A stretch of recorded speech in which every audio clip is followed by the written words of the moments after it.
तर मित्रांनो, आता चालू आहे उन्हाळा. आताच पाणी येऊन निघून गेला आणि जो शेतकरीची जी जमीन असतो ते त्याच्यासाठी जमीनच नसतो, तर त्याच्यात ते संपूर्ण आयुष्य असतो.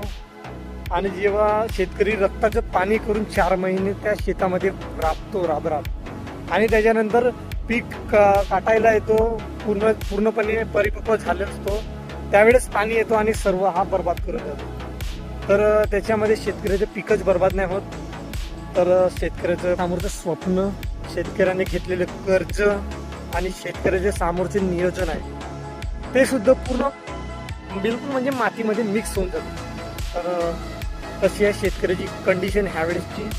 त्याच्यामध्ये शेतकरी फसतो आणि निसर्गाला पण आपण काही दोष देऊ शकत नाही, कारण निसर्ग आहे तो, त्याची मर्जी, तो जसा वागेल आपल्याला ॲक्सेप्ट करावा लागतो.